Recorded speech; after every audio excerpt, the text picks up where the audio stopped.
Hey yo? Hey yo, what's up guys? It's fucking Friday, I think. Wait, hang on. Yeah, it is Friday. Hello guys, gals, and other pals. Early birds and bot viewers, welcome back. Hello Snoopy, Corda's Custom Niches, Noobtastic, Como, what's up guys? One of my early birds. Yo, we have a new... Let's go over here. Hello everyone. Oh, my camera is like way not... It's totally not centered. There we go. Hello everybody. Welcome back to the stream. It's Friday. Hey, let's go. End of the week. Y'all been feeling good this week. I hope you all have been as well. I've been particularly busy here on the stream. But yeah. Hey, early burn for super serious Switch lube stream. Yeah, we're lubing today. I have not lubed Switches in a long time. So we gotta catch up. I have some ice... What are these? Ice candy Switches? Like, these were popular like 3 months ago, chat. Like, people were asking me about these 12 weeks ago. I'm a little late. But nonetheless, we're gonna lube Switches. They look really pretty. I'm gonna show you guys the Switches in a second. I was just like kind of opening all of my lubricating supplies, getting ready for just the most wonderful part about keyboard building. Nice keycaps, yo, thank you. I appreciate it. I love Noir. It has been so long since I got a GMK set that I forgot how awesome GMK sets are. But there's that. Hi, Starfire! Oh my god! Oh, nice to see you in my chat. Have a look at that beautiful GMK Noir. Yeah, Noir is really great. Oh, One Bree! Thanks for the hydrate. I need to grab water. Hold up. Hold up. Do I have a BR back screen? Oh, my BR back screen is super scuffed, but I guess it works. Be right back. I'm gonna grab some water. I better see the chat full of the new emote when I get back. There's a new emote, chat. It's animated.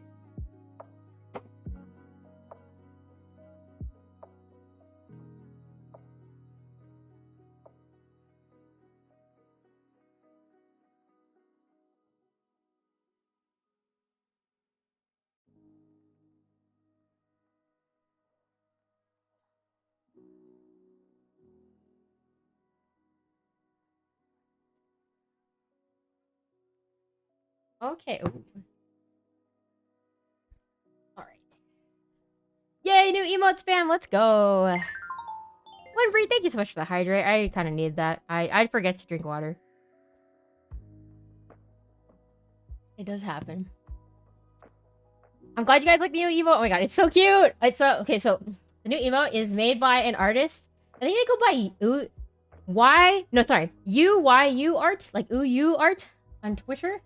I posted it on my Twitter too. See if I can go over here. Show y'all. Yes, here we go. Profile. We have our new emote made by this artist, UU Arts. I'll probably add them to the description of the stream after. But they're doing other commissions for like keyboard spam. Just like, look how fucking adorable this is. Like, this person has brought gifts to the world. It's so cute. I fucking love it. Also, I was like contemplating. I'm like, man, I'm a keyboard stream, but I don't have a keyboard emote yet. So I'm glad that we've got little keyboard pats now. It makes me happy to see them in chat. Alrighty, guys. Today is gonna be pretty chill. I say I want it to be a quick stream, but we're lubing. And if you know anything about keyboard switches, that part takes a long time. But today I am lubricating some of these. Let me show you. Oh, no. I don't... Where are we? What's going on here? Sorry about that. But today we're lubing these switches. You can see they're kind of like a nice aesthetic. They're like kind of translucent. So these are ice candy switches manufactured by Tech C. I purchased these from Divinity. So Divinity is one of my sponsors, but they didn't send me these. I just kind of wanted them. And I bought them a few months ago. And I haven't gotten around to lubing them yet. So here we are today. And we're gonna do that. Noobtastic says, ooh, what board is that? Ooh, thank you for asking. So this board is the Audubao ID84. It's like an integrated plate board. And it's alright. It's the only black keyboard I have because I gave my GMK Pro and my Keychron to my partner. So like I kinda don't have those built. So the only other keyboard that would look good with Noir was this one. Yeah. 10-hour street becoming, let's go. No, I can't do that. Not after last time. Alright, so with lubing switches, kind of what I do first is I've already tried these stock, and yeah, they're kind of not great. I don't know if you can. I'm gonna turn off my music so you guys can kind of hear the switch a little bit.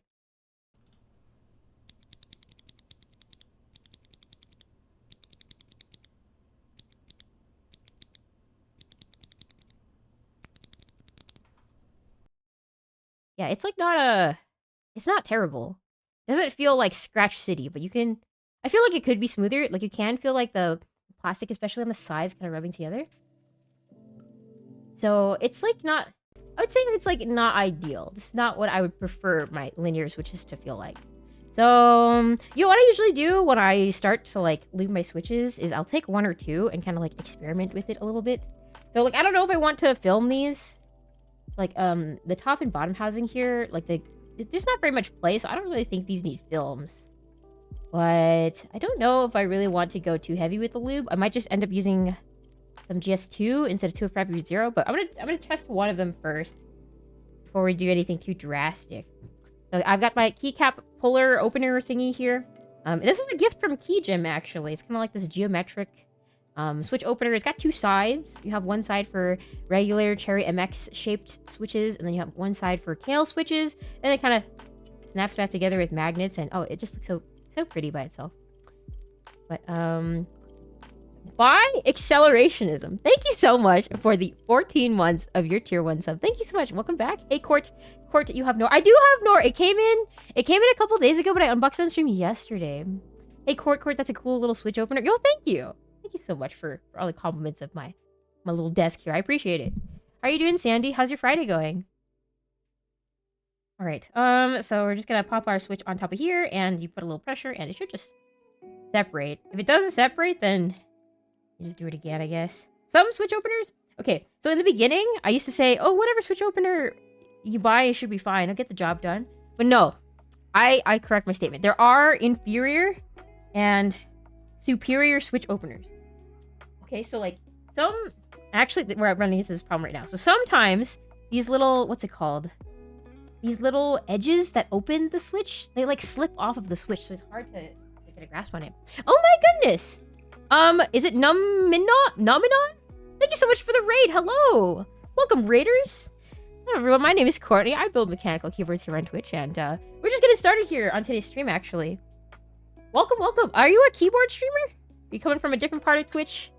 What's your stream all about? I hope it was wonderful, and I welcome you all to the stream. Hello. All right, yeah. So we're looping new switches. So I'm trying to open these. My little switch opener here.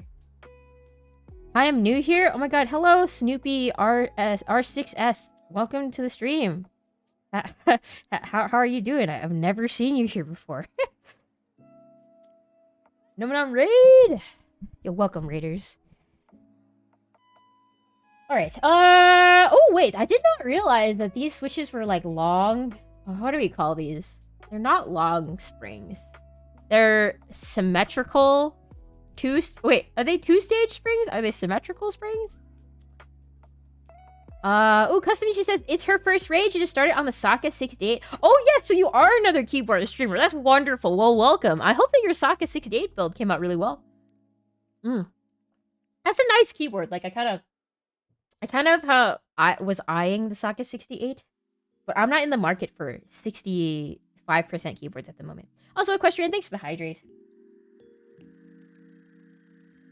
And it says, hello, I only got up to the stabs.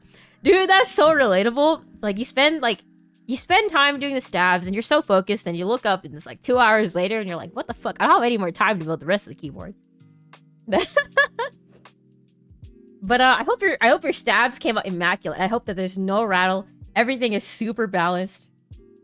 Really hope it went well for you. I'm not really a keyboard streamer, more art, but I really want to document this build. Oh, I see. You know, I follow a lot of artists here on Twitch too. There's like so much talent in the like creative or makers and crafting section on Twitch. That's wonderful. Welcome to the stream. Nice to meet you. Christian says, I spent like 7 hours doing stabs for my current build. Dude, it takes forever. It legitimately takes forever. Like even, you know, you see me on stream, you know, building keyboards and stuff, but you know, that shit is hard. So much of your focus is needed, and sometimes it doesn't even come out right. You know? Oh, I was like looking for where my other switch opener was. So sorry, I was ranting a little bit about how this switch opener is worse than this switch opener because like the little legs, sometimes like your switches will slip off of them because like it's kind of like plastic sliding on metal. So I'm just gonna use this switch opener instead. The only reason I don't like this one is because it's like a little, you don't have very much space to grip it. Whereas this one, it has like a really solid base, you know? Could have done them in like 30 minutes, but I wanted them to be perfect. I mean, you can't rush art, right? You can't rush perfection. So, I mean, you know, take your time with your stabs. Take your time with your switches and stuff.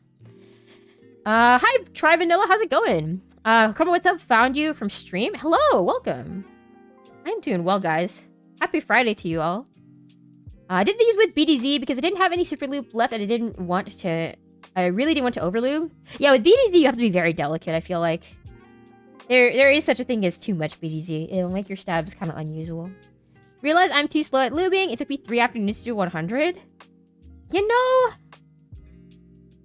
I feel like lubing for me, if I wasn't doing it on stream, I would be faster. But also when I'm not on stream, I don't feel as motivated to lube my switches. Wait, it's Friday? Wait, is it Friday? I'm looking at my calendar right now. It is Friday. I lose track. I don't know. The pandemic has done weird things to my brain. I don't really care about what day of the week it is. Oh, wait, it's Friday the 13th. Ooh, scary. Oh, my God. It is Friday the 13th, chat. Oh, my goodness. Well, it's not just any Friday. It is the Friday. Nora says, nice to meet you. I've seen you before. I'm glad to see you again. Oh, I'm glad that you are sticking around the keyboard community and that we've crossed paths again. Trevor says, I'm great. Just finished my Friday completing my first meme keyboard. Translucent white poly case plus keycaps, lubed Aqua Kings, and spring swap to 300 grams. My fingers are so tired. That is definitely a meme keyboard. That is like not something for typing, but more for strength training, it sounds like. Aesthetically, it also sounds kind of cool with like the whole clear theme. Our switches here are not the Aqua Kings, but they look pretty similar. Hi, bro Splatter, how you doing? Happy Friday. Do you even type, bruh? Dude, if your springs aren't 300 grams, do you even type? Chad, fingertips. Oh no. Go rock climbing after every typing test? Dude, I don't know if it's just like a new trend or whatever. Someone might have to explain this to me. But why is everyone into rock climbing all of a sudden? Like, I know that as like physical activity, it sounds pretty fun, but like, I don't know why all my friends are going rock climbing all of a sudden. Like, I'm glad, like, don't get me, I'm not trying to flame. Like, obviously, you know, a newfound hobby, especially involving physical activity, you know, go them. But I just don't understand where it all came from, you know? Ooh, let me see, hang on. Just see it on my tiny screen. Oh, that's actually kind of nice. Wait, I recognize this keyboard. I don't remember the name of it. Oh, this is nice though. I like kind of the frosted white theme you've got going on here. Very, very clean. Thank you for sharing that. Mountain biking over rock climbing? Yo, I actually spent my morning looking up how to make my bike into an e-bike. I'm really into biking, so you know, it's fun. Sleep over rock climbing? That's also true. I can agree with that. Been rock climbing for a few years, you know, for all those mountains in Florida. Mountains in Florida. Question mark. Doc Pop sells 1.6k kilogram springs. Yeah, I mean, if you're really trying to bulk up your fingers, you know, you can start with the 300 grams and slowly work your way up, you know? You don't have to rush it all at once. You gotta make sure you have proper form and all that. But, you know, one day you'll be strong as fuck. I like heavy switches, but heavy is 70 to 100 grams. So I'm baby, okay? Like, I really like light switches. So anywhere from 35 grams all the way to like 60 grams is pretty comfortable for me. Like maybe 60 is kind of pushing it. 55 is really comfortable for me. So I don't get how people can type on like 80-gram tactiles or whatever. Like that's too much for me. I don't want to fight my keyboard while I type, you know? The Gamma K LK67 plus Dudar duckboard. I recognize the duckboard as well. That's a classic. Very clean build. Hell yeah, e-bikes over cars? Yo, fuck cars. Fuck car infrastructure. I will not explain myself.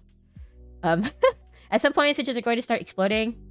That's true. I've seen people take like 1 kilogram springs and just like You press it once and then you like let it go all of a sudden and it just explodes. Wow, cars are cool. Okay, cars are cool, but I don't like being required to buy a car to participate in society. You know what I mean? Like, that it's not that cars aren't cool, because I agree, cars are cool. But I would like it if I had a choice to, like, walk or take a bike or to use a car. You know, like, it should be a choice. Seagate, lol, thank you so much for the follow. Hope you're having a wonderful Friday so far. Welcome to the stream. My favorite springs are 52-gram double springs, so good with linears. Oh, wait, this comes back to what I was talking about originally. I totally lost my train of thought. That's what happens when you stream. I was going to mention that these springs, I did not know that these had, like, these symmetrical springs. They're not really... Do we call these dual-stage springs? Because, like, the little bunch is in the middle, so I thought they were just symmetrical springs. I'm honestly, I don't really, like, swap my springs too often, so I'm not an expert in this. But, these have... kind of interesting springs in them, that's all.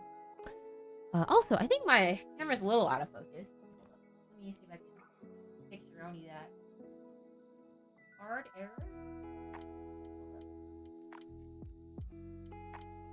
Oh, I think my camera is, like, freaking out. It won't let me focus it. I'm gonna restart Reno that. I want my keycaps to fight back like I took their spot in line at the footy club, or footy game. A good old heavy slow spring. Yeah, no, I want my switches to just go when my fingers want them to go. I don't want to have to fight the keyboard in order to do that. Are you working now, bro? Yeah, that's a little bit better. Long boy springs. Yeah, they are longer than your typical spring too. I don't know. I need to play around with different kinds of springs because I can tell that there's a difference when I put in like a long spring or a symmetrical spring in my Switch, but I have a hard time articulating that into words to like describe to stream. I feel like saying it's snappy like kind of gets the feeling across, but it's not very accurate. Like I want to be able to better describe like what the differences are and what maybe advantages there may be for spring swapping, but I am not really a Franken Switch kind of person. Typing on heavy springs feels like wrestling with a grizzly bear. Yeah, see, I feel like if I wrestle with a grizzly bear, I lose, right? I just don't want my keyboard to do that to me, you know? Guys, after 1 year, 8 months, my EPT from KBD fans has finally been shipped out. Yo, congratulations. 1 year and 8 months. That's too long to wait for keycaps. It's too long. Admittedly. I think that, I'm coming up on the 2-year anniversary of waiting for Cat Mizu. I think that's too long, too. They said it was supposed to be 4 to 5 months. Yeah. So that was a fucking lie. That was a fucking lie. You guys are receiving keycaps? Yeah, true. My Nora came in. This is the second GMK set that I've ever owned. And the first one was aftermarket. So, you know, we've been here for a while. Keyboard stuff kind of trickles in very slowly. It is what it is, I suppose. Oh, you know what? I said I was gonna test out lubing one of these switches, and I will do that, but maybe after I open this batch. Oh, getting distracted already. So my plan of attack for these switches is I'm probably gonna go pretty light on the lube. I'm kind of debating in my head whether I want to use GS2 or GS1. I don't think it needs too much. In fact, I feel like if I lube this too much, it'll end up feeling kind of sticky. I don't want that.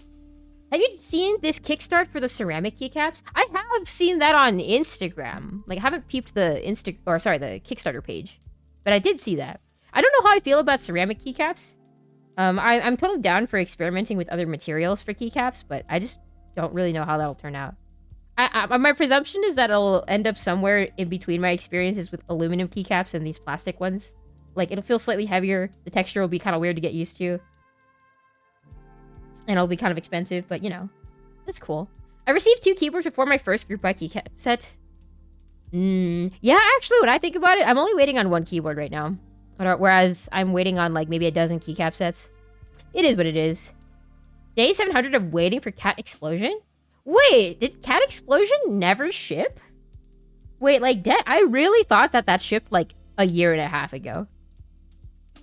His cat explosion, I know that that's based off of, the anime Konosuba, right? Where that one girl, she has, like, one attack per day, but it's an explosion. So it has it? I actually thought that shipped. What happened? Cat explosion. What happened to you? Wait, did they also get affected by the double shot from Curative? Or are there other problems with Cat Explosion? Because I thought that was a die subset, right? Oh, yes, it did. Oh my god. I mean, I think, okay. I remember this discussion because I think this was a good set. Over here. Yeah, I liked this set a lot. Like, I like the kind of... Just, like, the colorway is really nice. Like, the character that it's inspired from has, like, a very strong color palette. So, I really like this. Oh, I don't like the dark mode so much. But, like, the base red and the yellow and stuff, like, it really works together. It's really unfortunate this hasn't shipped yet. Like, I really, really thought this was out in the wild already. It's in sample phase? That's crazy. I mean, Curative has problems at the moment. You know? Worst part is that I'm mostly out of the keep hobby now, so I don't even care anymore. See, that's kind of... I totally understand where people are coming from. Like, you just get tired of waiting at some point. Like, you know, sometimes when you're in a hobby, like, you kind of just want to do things while you're interested in it. And, you know, people can only be interested in things for so long. Or, I don't know, maybe some people are interested in things for so long. And, yeah, and then you get tired of waiting and you move on and you're like, oh shit, keyboard mail keeps coming and I'm not interested anymore. I have heard that from a couple of people. Like, the wait times are a real buzzkill. At some point, they're just getting, like, an interest-free loan. It kind of is. I mean, I'm not trying to be an apologist. I do realize that there are, like, there's, like, supply chain issues and all that. But at the same time, it's just like, man, fucking sucks. Have you seen the Pink Kibby fans keycap group buy? I have not. Which one? You know, I wanted to do IC group buy review today, but then I literally kind of like rolled out of bed and was like, I'm just gonna leave switches today. Maybe tomorrow we'll do IC group buy review. I haven't looked at new stuff in a while. Not just waiting, getting hit with random things that just aren't the norm in other industries. I heard rumors of a group buy where the vendor will be sending an invoice for updated shipping costs. Yeah, I mean, I can see that too. Like, just having kind of unconventional things happen in our small keyboard hobby, as opposed to, like, I don't know, everywhere else you just buy a product and receive it. There's no other, like, understanding needed or, you know, Discord updates that you need to follow up on or anything. It's, like, a lot more simple. And I wish that keyboards and keycaps could get to that point, but we're not quite there yet. I think the waiting takes away from the hobby, to be honest. I can understand that, too. I mean, for me, my perspective is I have been here since, like, 2015, right? I've been into keyboards for, like, a while now, and so I don't see myself going anywhere. So I don't personally mind waiting, like, a few more years for keycaps, because I've been in the hobby for years. I will be in the hobby for a couple years from now. So to me, it's not a big deal. And to me, I also see it as, like, I'm buying a keycap set for life, and, like, the rest of life is kind of long, so I don't mind waiting. But at the same time, I understand that my perspective is not everyone's perspective, and it can be very annoying to wait for shit that you purchased a while ago. So, you know. One I'm gonna open this link. Let's see. PGA Circus. This looks like, another keycaps that I bought off AliExpress a little bit. Yeah, let me see if I can open this in our bigger screen over here. Can I copy you over?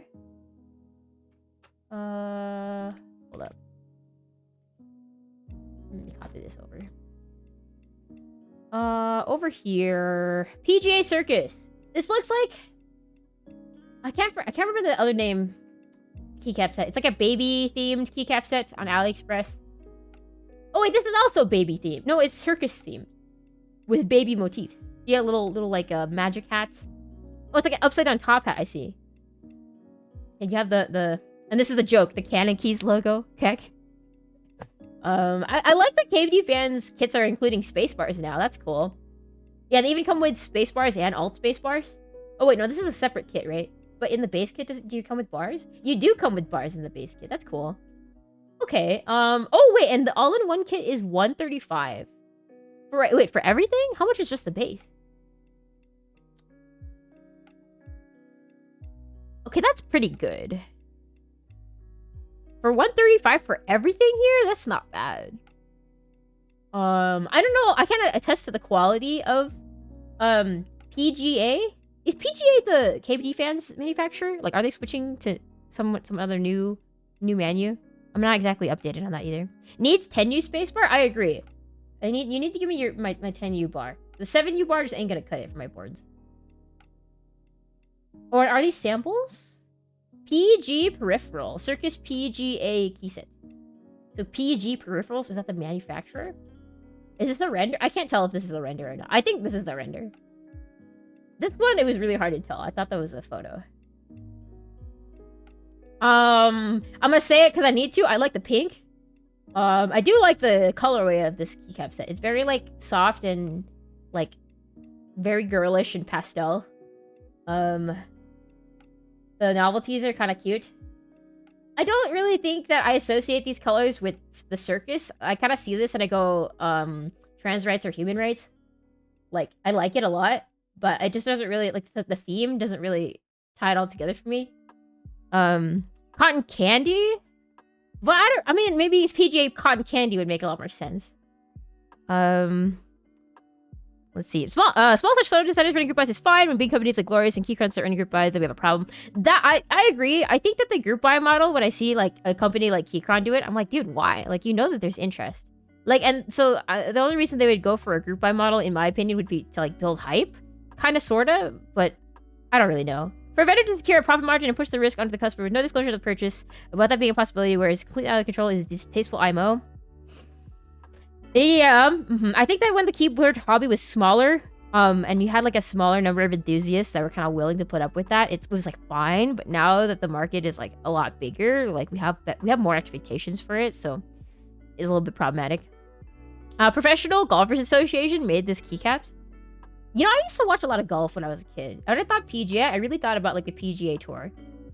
Like I don't know why I was into golf when I was a kid. Maybe it's because my parents, like, they told me you need to learn how to golf in order to be a business person. But yeah, PGA Tour officially made keycaps. Maybe it's a translation error. Cotton candy also popular at fairs. I can understand that. Maybe. Yeah, I can see that. I just think that maybe, like, even in the novelties, it just says circus, and that's the only thing that really ties into the theme. And I'm like, Like, I can see the little elephant on the little thing here. Can I zoom in anymore? There we go. Yeah, you get a little, like, Joker hat. You got, like, a seal and animals performing, you know, various stunts. You get, like, magic hats and magic wands and stuff here. Like, I get, you know, like, these novelties are cute.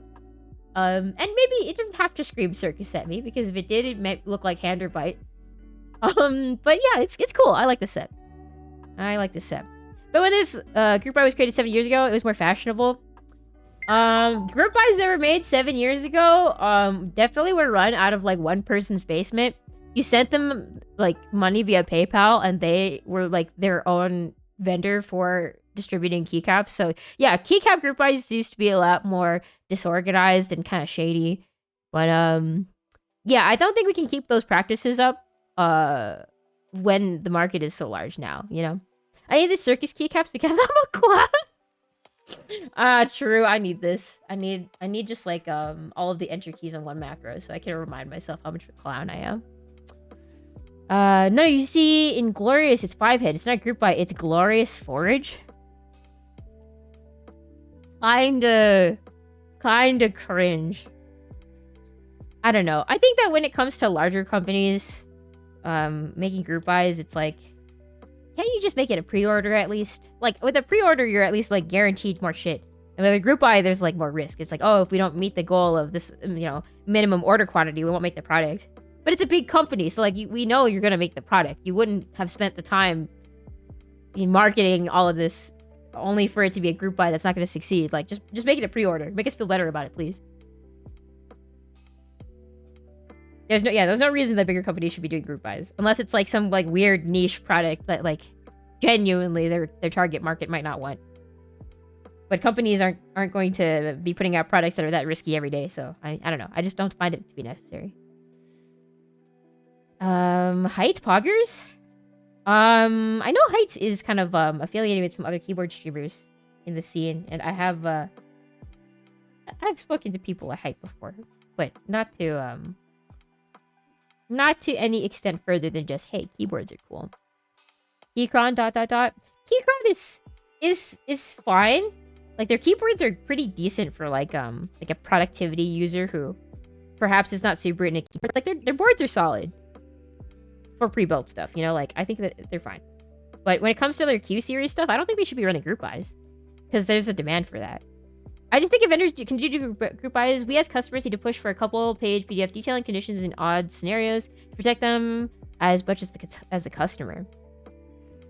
Yeah, I definitely think that if you're gonna run a group buy to begin with, like, you definitely need to be very transparent with it. I think the hard part about that though is, especially in this past like year and a half, 2 years, you know, with the pandemic, like, a lot of these odd circumstances are things that people like never really expected. Like, who knew that we would run into a worldwide resin shortage, right? Like, who knew that, you know, the supply chain issue would be so far up that, you know, all keycap manufacturers are you know, kind of delayed as a result of that. So like these odd case scenarios, it's like, I don't know. I feel like it would be good if we could disclose all of those possibilities up front, but it's like, I don't know how feasible that is. And it is annoying for the consumer. It is bad for the consumer to not know and to have that risk. So I agree. I just don't know if there's like a better solution. Q series like Q1, Q2, Q3, Q4 are really good and in stock, but the other ones like the Q60 and stuff are just weird. Because they know they're in advance when I just produce them as in stock. Yeah, I'm not sure why they don't just produce them in stock, or I guess they do, or I don't know. I'm not a representative Keychron, so I can't really say what their kind of production cycle looks like. But yeah, they don't need to be running group buys. They're a big enough company. No, I meant I wish their Q65 was a group buy yet. Oh, it wasn't a group buy? Wait, let me see. There's so many Keychron keyboards now. Keychron. Oh yeah, was it? Wait, is it still a group buy? Wait, they're still in the group buy phase? I did not know this. So 82 of 200 sold. There's 13 days left. Product will only be produced if at least 200 are supported. So I guess there's less demand than I thought? Maybe? Like, do they have to move these quickly? Like, if they just made 200 of these, right? They would have, like, a majority of their stock still. Like, do they have to do this as a group buy? Like, can't they just make 200 and slowly sell out of them? Or is that not... I don't know what disincentivizes them from doing that, but this is odd. Interesting. Generally, things like timelines or manufacturing, if it has to change from double shot to die sub, then people should have the opportunity to cancel. Yeah, I definitely agree with that. Thankfully, specifically when it comes to keyrative and like the switch to from die sub to double shot, people are going to have the opportunity to cancel, and I think that Canon Keys has been really flexible about that. So at least that's good, but yeah, it's really annoying to like have your money tied up for so long and then only run into these like odd issues. They did run it at a tough time. There's so many 65s out right now. The QK65 just set a lot. Yeah, QK65, Zoom 65, like there's a lot of good 65% boards on the market for a really competitive price. So I don't know. I guess it just surprises me more because I thought that the Keychron, like the Q1, did really well. You know, I feel like it's really popular, and something like this would also do well because it's like a weird, it's like a more enthusiast layout, I guess, but for a pretty affordable price. I don't know. Just perplexing. Hanging around the Discord and people are interested in the 65 plus macro story, but people are hesitant because it doesn't look like they're gonna make the MOQ. I think that's a problem when you have a public MOQ as well. Kind of like on Drop, where like, oh, if I didn't see that there were enough people before the closing date, then I might not purchase something. But there's like a psychological effect to that too, I think. Like if you see it's like less than halfway funded and there's 2 weeks left, you're like, maybe I'll wait until like the last day to see if it fills up. Like, I don't know if this having the number displayed is a good idea. Again, especially for a company like Keychron, like literally no other place on their site do they have like how many units they've sold or how much it takes to get to MOQ. I don't know. Just kind of amusing. Don't really know what the motivation behind this is, but lots of thoughts. Alright, I'm gonna just keep opening switches here. I think I bought 70 of these. I usually buy enough for a 70%. Sorry, not 70%, 75%. Keychron should be beyond MOQs at this point anyway. Yeah, I don't know. I don't know why they chose to make this a group buy. Keychron is a big enough company. They make a lot of keyboards. They do definitely have like the means and the capabilities to make basically any board they want and to sell any board they want if they wanted to. Like, if a group buy is their way of, like, researching the market, I think it's kind of bad, too. You know? Weird.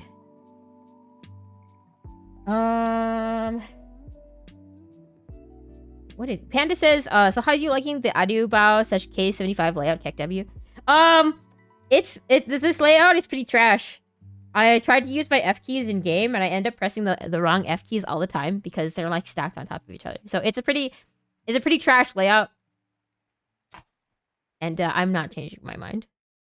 It's also weird to me because they were one of the first to use their Kickstarter to fund their projects, so why they switched to group buy anyway?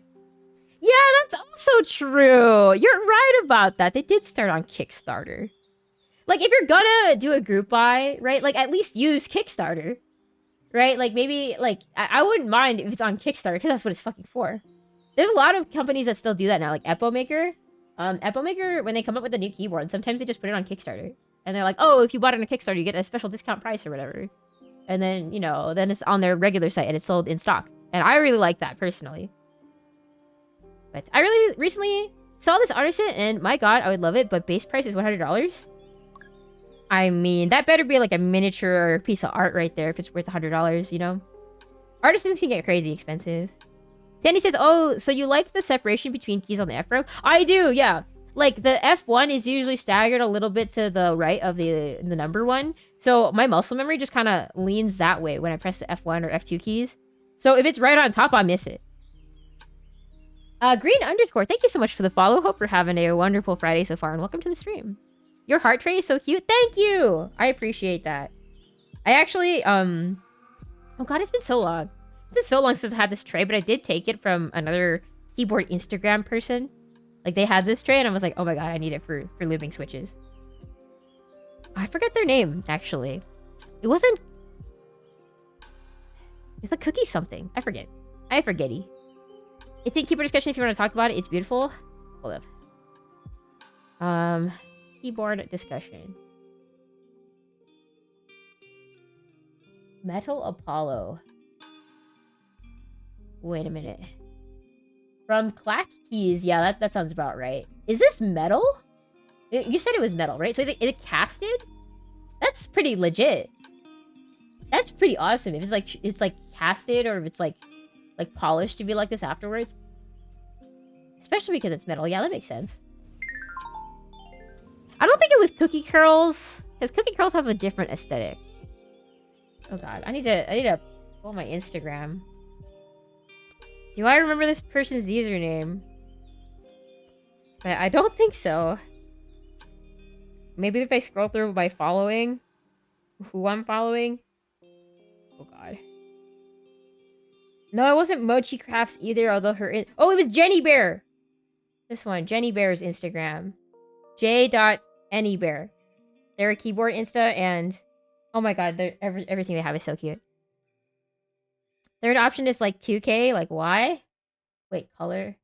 Wait, it's solid gold though, bro. So if it's 14 karat gold, that makes sense. God damn, the fact that this exists though, that's crazy. It's something really aesthetically pleasing seeing the gold springs on the heart tray. Dude, I know, right? Like, it's just such a small touch. But it's just satisfying to have it be in this aesthetic tray. It makes me happy. Hey, Mayok, how you doing? Happy Friday. I have one Clack Keys Artisan and I love it, but my wallet says no more. Yeah, I'm like, I try not to be into artisans because they can get really expensive. Because, like, you know, you want to pay this person for their artwork. And it makes sense, like, why you would charge, like, 50 bucks an artisan. But it's like, goddamn, as a collector, it hurts my wallet a little bit. Just a little bit. I mean, why have it as an option? That's insane. If someone buys it, cool, but the price for a key cult, of a key cult for one artisan? I mean, I don't know. I've been to some meetups and people have crazy artisan collections, you know? Like, this is like an ultimate flex for the ultimate artisan connoisseur. I could see someone buying it. Wow, famous words. Yeah, just one artisan. I couldn't possibly buy any more. That's like me. Like, here's my artisan tray right now. I need to get a bigger storage tray for it. Because, like, goddamn, we're just out. Also, There we go. Turn up the contrast there a little bit. Or not the contrast, sorry, the aperture. Widen the aperture a little bit to make the scene brighter. Kiko TKL just full of bongos and other rare artisans. God, you know there's someone in the world with a key cult and like a full row of bongos or something. Like that person does exist. I just don't know who that person is, but they do. Oh, hang on. There was a key cult update recently, wasn't there? Something about how they're switching anodizers and how they're continuing with commissions as a result. Or I guess after they switch anodizers, they're continuing commission. Like, I don't know why I need to know about the key cult updates. Because, you know, I'm not the target audience for that. But I did hear that they were having some anodizer issues. Which actually seems to be quite common. I feel like this is not the first time I've heard of someone being like, yeah, my anodizer sucks. The current place anode is just no more keyboards. I see. I can see that if you are working with keyboards and it has to be like up to a very particular quality, that a shop would just be like, nah, never mind. I've been selling artisans and refining my own collection. Ooh, I like it when I see people's artisans collections, because you can see like really how they've curated it and what they're interested in, and it's just a very personal collection, you know? Not just a row, but the whole board made of artisans. Keck. Okay, damn, that's like a down payment on a house. You know, like that's so expensive. Copium, pink, Key Cult 75 with Razor Greens when? Dude, I know, Key Cult needs to get on to their 75% game. It is time. Alright, it is time to make it 75%. And also, it's time to perfect that pink anno that I was teased about like 6 months ago. I would love to buy a pink Key Cult. I'm scared of TKLs though, chat. I can't have a 10 keyless board on my desk. I'm looking for a nice 75% chat. And this is part of the reason why I want to do another IC group buy review. But I'm scared if I do IC group buy review, I'll find something I'll want to spend money on. You know what I mean? Like I don't want to look because I don't know if I'm ready to spend. I think my next board is gonna be me saving up for a key cult commission. Yo, that would be really nice. I don't know what the state of their key cult commissions are. I heard through the grapevine, through our Reddit comment or whatever, that their commissions were kind of backed up. So, not an ugly spaced out key cult 75. No, it can be spaced out. That's fine. Courtney, there's no such thing. No such thing as a like a good 75. See, that's where you're wrong, unfortunately. 75% is the best layout. Seems like they have a few unfinished commissions. I'm not sure though. All I heard was that their commission process, like, was taking kind of a while. And, like, I know that things in this hobby take a while, but, like, it was taking a while. And, yeah. No, but there are good 75s. Worst layout? Damn, I'm hurt. I have, like, 2 other 75% on my desk that are also hurt. You should apologize. I mean, ugly spaced out, not like that Hope 75 spacing. Can a spaced out 75% look ugly to me? Let me think. Because I feel like the more spaced out it is, the more I like it. But I'm trying to imagine like where I take that to the extreme and it becomes ugly again. I don't know. Hope 75 spacing didn't bother me too much. Like, it's the right-hand side that has the, like, the bigger blocker size. I like Hope 75X more, but skip that group buy. I thought about Hope 75, but I was just like, it's a little bit... It's just not quite the board I'm looking for, so I skipped it. With the current anno place, yeah, they have not been able to get the product rolling at a reasonable place for their liking. The anno is only going to finish the outstanding order and then key call is switching places. That's good. I hope they find someone they can work with. That's, you know, up to their quality and, you know, what they're happy working with. Matte color choices also, and not much different than a board that I already have. Yeah, that's fair. All spaced out 75s are beautiful in Courtney's eyes. Yeah, I think so. Give you that 75% is better than your cursed 60% Keck W. Okay, yeah, that's fine. You can make fun of my cursed 60% layouts all you want, chat. Yeah, here, we'll put it on the screen so you can clown on me. There you go. The absolutely cursed 60% with arrows. It has a 1U right shift. Key call 40% when? Dude, when? I'd love to see that. Do you think that a 40% key call would be cheaper too? Do you think that if you buy a smaller keyboard, it's just like more economic? I guarantee I have a more cursed 60% layout. No way. You gotta show it to me. I think that this is pretty cursed. Key call 40% may actually affordable. Yeah, maybe. It's like half the size of a TKL, right? TKLs are 80%. Right, so it should be half the price, right? That's affordable. I can afford that. Mugen spacing, where it's all 0.25 and cursed 1.7... 1.5 U shift is the one I'm waiting for. Fucking no thanks. I want the key cult pain 40. I would consider a 40% by key cult. Half the size, double the money. Yeah, actually that sounds more like it, especially because it's a 40%. There's like less demand, so they make less, and then it's like twice as expensive. And Nisha's might have you beat. His is something from the mind of Satan himself. Okay, let me see. We're gonna look at this. What could possibly be so cursed that it's worse than mine? Hold up, I need to zoom in here. Okay, wait. So okay, this hurts my brain. Yeah, no, okay, you're right. This is super cursed.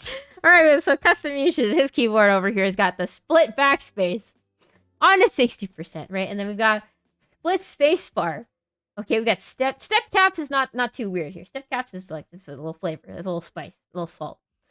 Oh, the split spacebar, I don't know if I like. I mean, you have to use the shift keys, which is a little sad, but it is what it is. And then we have, wait, so this is a 2.25 shift over here. So this is normal, but then you have a split right shift, and then a 1U bottom right over here with like all the arrow. This is weird. Okay, I can't. I think this is a lot worse. The shift is tap for up arrow and hold for shift. Yeah, no, I've seen this. This is like the... Isn't this what people with HHKB do? Wait, no, not HHKB. I know that people do like the tap up arrows and stuff here. Like, this makes sense. I get it in terms of like utility, right? Like, I understand why you would do this. But also, just like, look at this thing. Just like, this is so weird. Like, my brain, it's like, it is a 60%. But then my brain looks at it and it's just like, it gets weirder as you look. The up key, yeah, like over here with the shift key. Like, see, the shift key is like right where the up key would be, right? So when you tap it, it's like the up arrow. It acts as the up arrow. But when you press it, it's the shift. So I know a couple people that do this. And it does feel natural because it's not like the shift key is positioned to the left or right of where the up arrow would be. It's just kind of right in its place. But yeah, this is pretty cursed. It's like part Sangan, part HHKB, part cursed. Yeah, it's like the thing that strikes me the most about this is not that you have all these individual features that I mentioned, but it's that they're all on the same keyboard. Like, the fact that you kind of smushed all of these ideas of different 60% together is just kind of cursed. I think in particular, the worst part about this is the split backspace on a 60%. Like, I feel like you don't need the extra key. Like, I feel like aesthetically it looks a little bit messy too, because you just have like more 1-unit keys at the top and also at the bottom. Like, I'm sure that this is a very useful keyboard, right? I'm sure that you get a lot of use out of your arrow keys, and you know, it's comfortable to type on, you know, it's whatever. I just don't want to look at it. I think that's how I feel. I feel less bad about my 60% now. I mean, mine looks like kind of more normal. But I don't know. At least the shifts are microns. Yeah, like at least... One thing about the board too is that at least how the keycaps fit. Like, on some boards with weird layouts like this, you often find people with like, oh, I'm just gonna put the 1U key here and it doesn't really fill in the whole gap, and, you know. Panda says, oh, why don't Milmax me your cursed 60% with the 2U, 1U shift arrows, but with the split backspace as well? I'd be down to Milmax something like that, yep. It's definitely possible. I don't know if you can do it on a DZ60. I'd have to look at the PCB, because I think on a DZ60, like the top right over here it gets weird with the stabs, but Assuming you have a PCB that you can do that, then, you know, I'm always down for Milmax. This is what happens when a 65% user tries 60%. Dude, exactly. Like, I don't know, like, the only things on a 65% that I need are the arrows. So, like, it just makes sense to me to have this particular layout. Oh, it is a DZ60? Okay, well, very cool. I guess you could Milmax it to do that, then, yeah. Oh, wait, I guess... sorry. The only other problem with the DZ60 is that some of the pinholes around the escape key are more oval-shaped rather than circular. So sometimes the Milmax sockets don't fit over here. But aside from that, I think it would be possible, yeah. Go look at the DZ60 for me then, KekW. I think they updated their PCB, actually. DZ60 KBD fans. Hi, Ben Chirion. How you doing?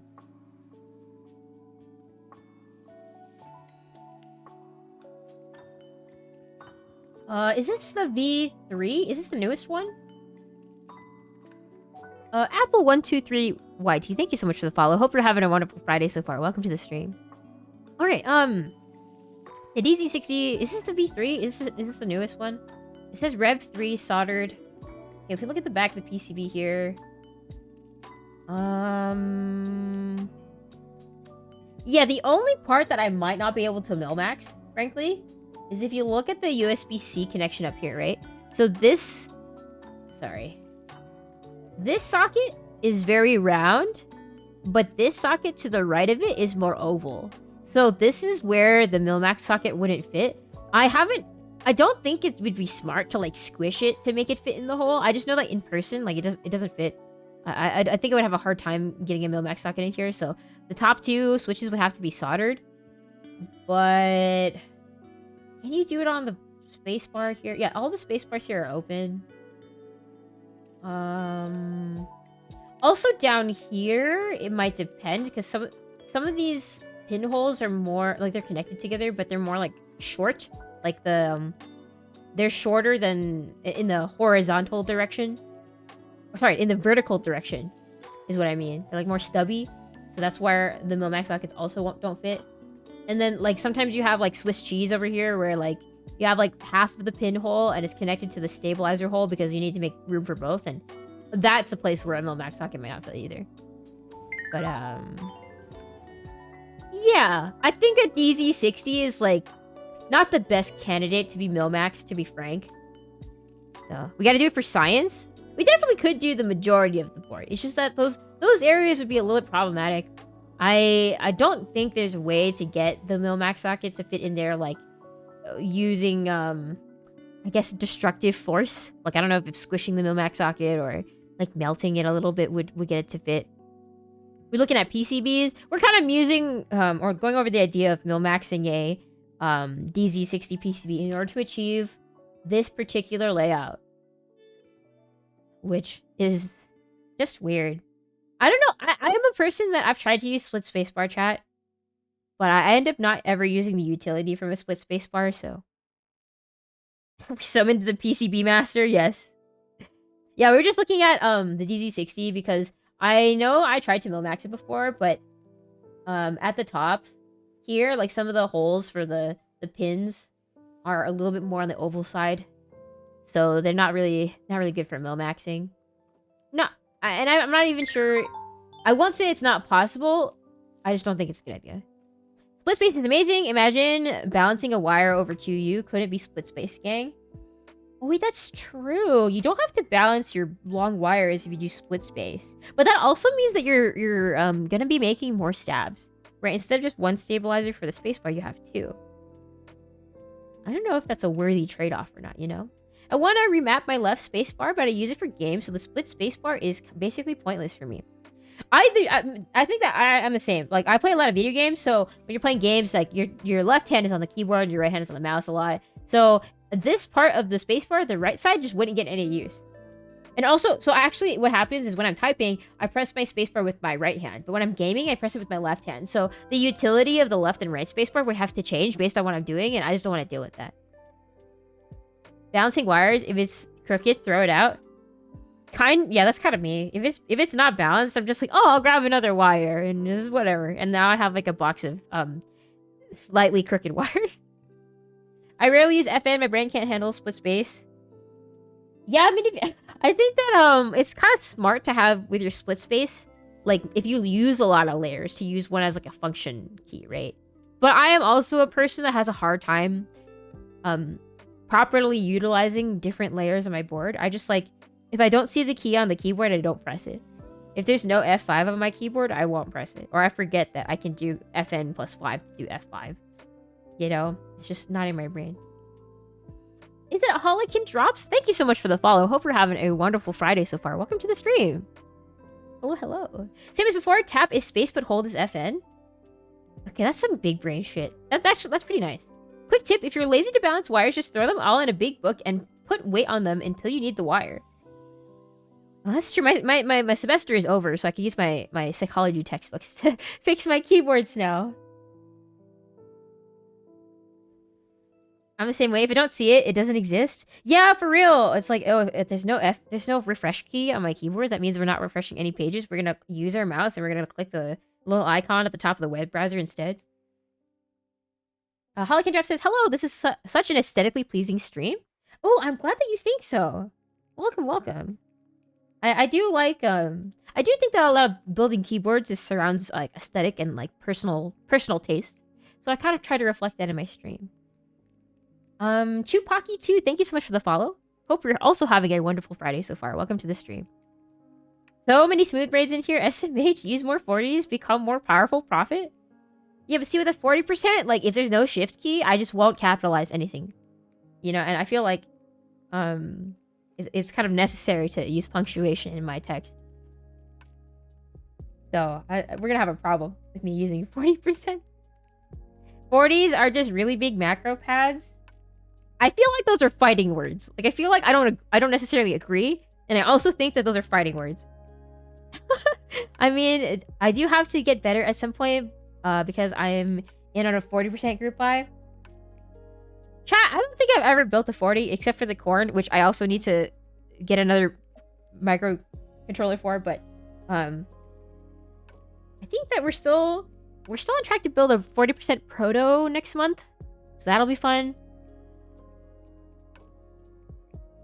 I almost ended that with fight me. Oh man, but so you knew those were fighting words. Very risky. I don't think I can listen to this Twitch clip while on. Oh, I need to copy it to my other thing.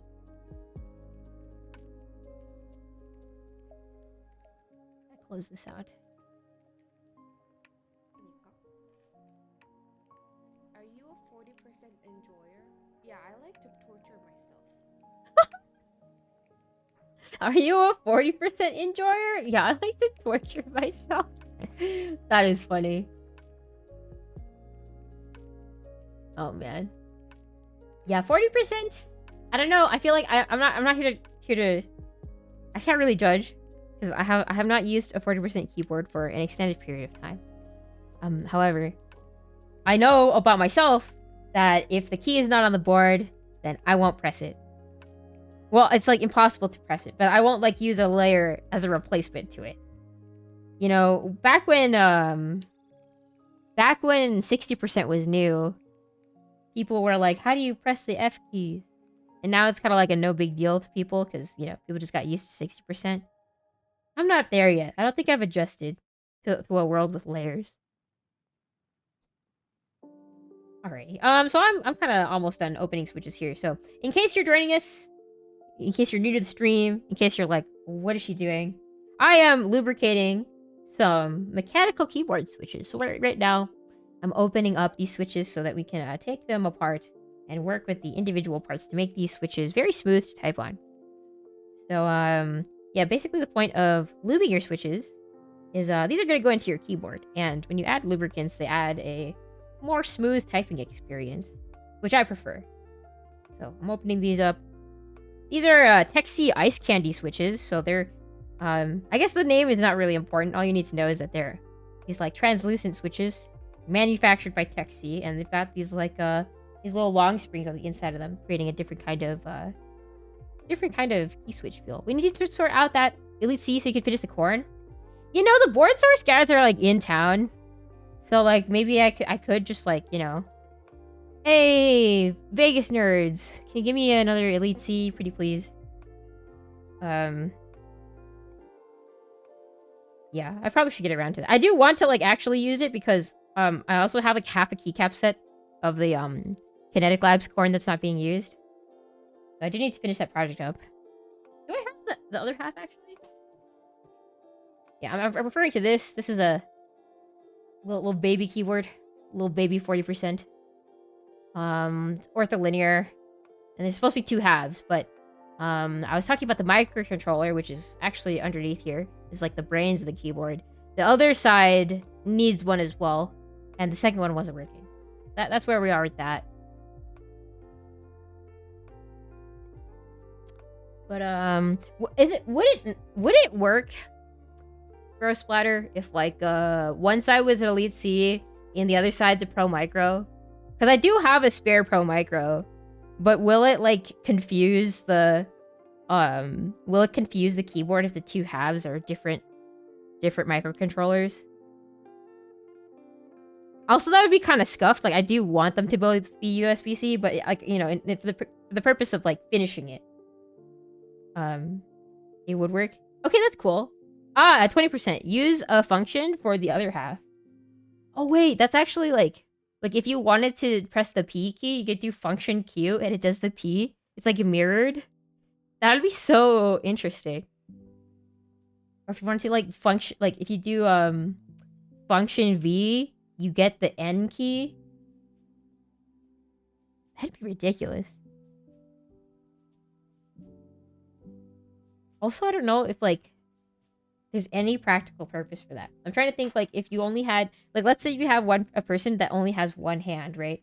Like, would it be easier for them to type on a board where it's only half and then you mirror it, or like would just a regular keyboard work fine?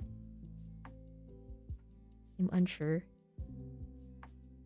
Right, I'm kind of running out of room in my tray here, so I'm gonna start put these bottom housings into my lube station. So I kind of just have this lube station for kind of organizational purposes. Like, you don't need a lube station to lube switches, but damn, does it look good on camera, you know? I mean, I could write that firmware, lol. Wait, so like, I'm presuming based on that it's not supposed to be used with two different microcontrollers. But it's not something that would like break the keyboard if you did so. It would just be kind of fucking weird. Because who does that? So I have all of the parts for that like kind of behind me, but they're like in a tray on the ground, and I'm just like, all right, I need to sort this out. Yeah, because since the 12-hour stream, things have been kind of a mess in Chateau de Straight Chroma. Oh, also, I have an update in case any of you are wondering. Giveaways from last week's stream are going out this weekend. I had to like change the tires in my bike and stuff, but now I can go drop those off. So just FYI, I'm not scamming anyone. I am sending prizes out this weekend. No, oh no, I meant the function jazz. Oh, I see. I guess that would be really cool if you could like have just one half, but then you have the mirrored half. Just type. I feel like that'd be ridiculous. Absolutely ridiculous. But isn't that what keyboards and custom keyboards is all about? Just making the weirdest shit possible, man. Like, literally, the reaction that you should have to a lot of these keyboards is, that is absolutely ridiculous, and I want one. Alright, these are mounted in here. I'm just gonna open the rest of these. I think that this is 80. I think. How often do you ride your bike? So I actually, it's not that I don't have a car, because my partner does have a car, and we use that for, you know, most things, but, I ride my bike. I try to do it a couple times a week, whether it be to, like, pick up my medicine, or to, like, go get groceries, or just to do things that are within a couple miles of me. I try to make it a habit, because, I don't know if you've seen gas prices right now, but there's that. Also, you know, I live a pretty sedentary lifestyle, and biking is kind of a break from that. I also used to live in like a different city where, you know, people kind of bike to work more often, and I kind of miss that. Yeah. I do it a couple times a week. Try to make it a regular part of my life, you know. As far as the firmware is concerned, there's not a difference between the Pro, Micro, and Elite C. The brand of them are the same. Oh, okay. I see. It's just the connection type that is different then. That's good to know. Good to know that those are, I guess, more or less interchangeable. I love biking, but I get too tired. Yeah, I think I like biking too. It's a good... How do I say this? I like biking to like clear my head a lot more than I like just walking. I feel like biking, like you have to focus when you're on the road. Otherwise you're like gonna fucking die, right? And it's just like the... I don't mean to be dramatic, but I just mean like, you know, it takes like a lot more of my brain power to like be focused and like you're on the road. You know, it's like a very physical, all body activity and yeah. Also, I feel the sentiment. I do a lot of indoor riding. The area around me is terrifying for bikes. Yeah, you know how I said fuck cars earlier? Like part of the reason why I don't like cars is because like, you know, cars are very dangerous, right? Like not that they don't, you know, they obviously have like a lot of benefits that we don't need to go over, but like, you know, cars are really dangerous. And you know, when you're a bicyclist, like you don't really know if that car is gonna like stop for you or if they really, you know, even see you or anything. So I think that it's really scary to bike around with like cars around, but thankfully there are some routes in, you know, where I live where, you know, it could be a little bit more out of the way, you know, not as much traffic and stuff. But it is a struggle. Like, I really wish that biking was, like, a more practical mode of transportation rather than just, like, oh, I'm a quirky cyclist, you know? Like, I kind of wish that I could just bike where I wanted to go. And not be, like, not make it, like, an extra activity in my day. Too tired. You get two. Count them. 2. Hey, Kona, we got the oil. So I think I mentioned earlier, I think this is what started the conversation about how I was looking for a way to motorize my bike a little bit, like to make it an electric bicycle. So electric bicycles, like they help with like climbing hills and you can go longer distances. And maybe if they go to work, you're not as sweaty when you arrive at the office or whatever. Like, I'm trying to find a way to like add some like power assist to my bike. And I stumbled across the fact that there apparently are some bikes that are gasoline powered. Like, like you attach you have like the back motor, right? Like the back wheel, and then you add a motor to the back wheel that spins the back wheel. But then I was just like, what's the fucking point in having a bike if you're just gonna power it with gasoline? Essentially the first motorcycles. It is essentially the first motorcycles. But I just didn't know that people still... that there's still a market for like that in between, right? Because it's not a motorcycle, and it's not an e-bike, and it's not a bicycle. It's a gasoline-powered bicycle. And it was very strange to me that product still exists in modern day. I feel like we're getting closer to a Vespa or a motorcycle. Yeah, let me see if I could find a picture of this, actually. Because I thought that this was the strangest thing. Yeah, they have these, right? Okay, so... I saw some of them where the motor is kind of retrofitted over the back, like where the cargo would go. But you see, there's like an engine, like in the middle of the bike. I mean, like, and this bike is like $400, which is like, I don't know, like in the world of bikes, that's like not the craziest it can get. But yeah, you just have this like engine, and then you put the gasoline. I think the gas goes up here, or is that a battery? I can't tell. Yeah, it's just like it's always like a DIY kit too. If you wanted to add it to a regular bike. Yeah, the fucking engine. It's just like, I'm just like, dude. Like, this is not what a bike was for. Yeah, these are gas-powered. I know that, like, the very, like, first electric bicycles or e-bikes, you know, when people were trying to motorize stuff, you know, like, that's fine. Because they were innovating back then. But nowadays, like, we have e-bikes. So, why does this product still exist? Yeah, it's just like... It's just weird. It's like a chimera between a bike and a motorcycle, and I'm not a fan. Because if you lose your license, you can't drive something over 250cc, I think, but it needs something with enough juice to get up to 45 miles per hour. Oh, but okay, but there's like laws that prevent you from doing that too, right? So like at least where I live, you can't have a bicycle exceed a certain limit. Otherwise, like if you get pulled over, you need to show your license. Should just get a motorcycle. So, like, I could understand if, like, if something happens, maybe you get a DUI or something, and then you have a motorcycle. Or you had a motorcycle, but then you're not allowed to ride it anymore. And you're like, but I gotta go fast still. And you buy one of these. You know, like, you have to get to places somehow. So maybe you get one of these.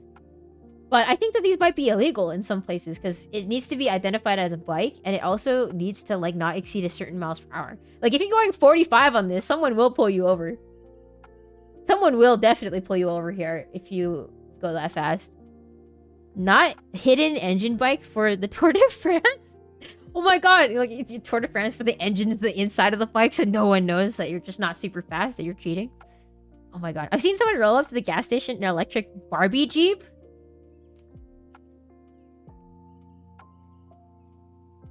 No way, this is real. Oh my god, it's great. Wait, this is fucking great. This is the kind of thing I would have wanted as a kid. Just fucking, they see me rolling. They hating on my fucking Barbie Jeep. This is amazing. Wait, like actually, I'm like so impressed. I could see someone like actually trying to make this work too. Crazy. Driving in style? Yes. I'm gonna get everybody paying attention to you with the Barbie Jeep. I had one like that as a kid. Oh my god, that's so awesome. I always really wanted like one of those big tykes or like one of those, you know, little car things as a kid. I don't know. I thought it was awesome. All right, we have our stabilizer bottoms, or what am I saying? What am I saying? Switch bottoms in here. I'm going to squeeze a small amount of GS2 lube onto my palette, and I'm just gonna start lubing. Wait, actually, I need a brush. Actually, do I have any more brushes left? I think I might be out. Hold up.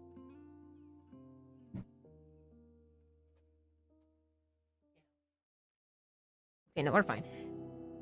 I've seen someone roll up to the gas station, like the small kids ones, to pick up snacks, I assume.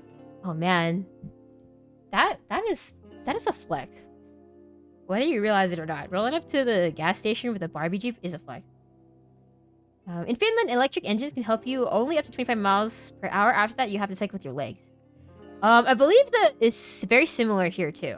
Like it has to be like a certain wattage before it's considered like an e-bike or a before it's considered as like a moped or a motorcycle, and then for the classification would be different. All right. By the way, this is some GS2 lubricant. GS2 is pretty similar to 205 grade 0, I feel. It's a little bit like thinner, a little bit easier to work with. But in terms of results, it's pretty similar to 205.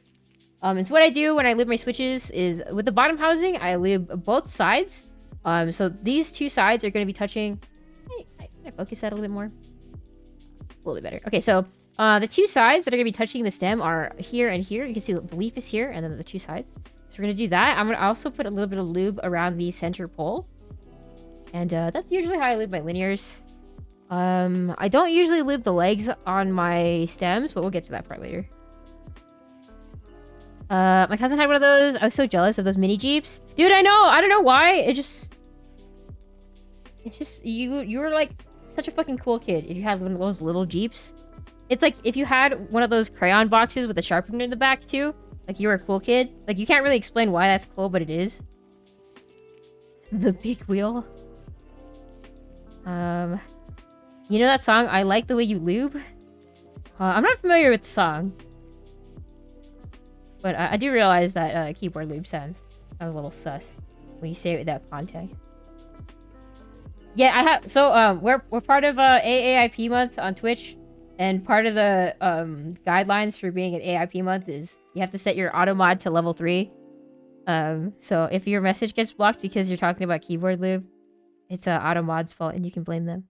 I've always wondered, did we as keyboard enthusiasts single-handedly drive up the price of 205 grade 0? That's a great question, and that's actually something I was thinking about like literally yesterday. I think that I don't exactly know like the origins of like who started to use Krytox lubricants for their keyboards, right? I presume that the reason we use Krytox is that like Krytox was like kind of available, like it was like it's commercially manufactured, right?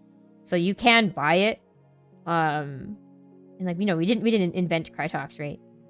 And it was like maybe something that people in like the knife enthusiast world or like the gun enthusiast world, like maybe there were some other lubricants that they turned to and we kind of just adopted what they did. But it's meant for plastics too?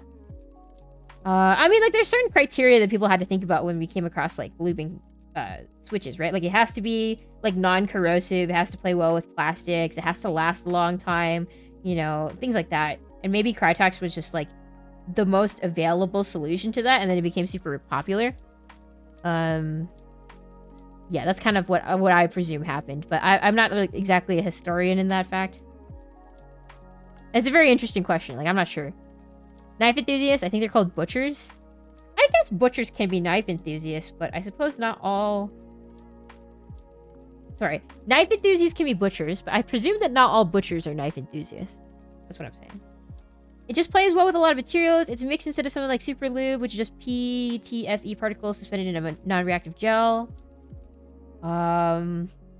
Yeah, but I just kind of wonder, like, why specifically 205 grade 0, particularly 2? Because Crytox, they make a bunch of different lubricants, and as we've covered on stream before, you know, there's like 204 grade 0, there's 206 grade 0, 205 grade 2. You know, there's just like different variants of it as well. So like, why particularly 205 grade 0? Like, which enthusiast said this was the one that was best for linears? You know, like, who decided that? Because, I mean, like, why don't we go with, like, 20400? You know, it's, like, just about the same. But why 205 specifically? Wonder if it's a temperature thing? That could very well be the case. I am not exactly sure what the temperature, maybe temperature threshold? I'm not exactly sure if that's the right way to say that, but, what the heat resistances are for, each of the respective lubricants. I know that, Crytox is supposed to be able to withstand, like, pretty high temperatures, if I'm remembering correctly. Not that that's exactly useful for our use case, but maybe that also contributes to, like, its stability over time or something. Like, I'm not exactly sure.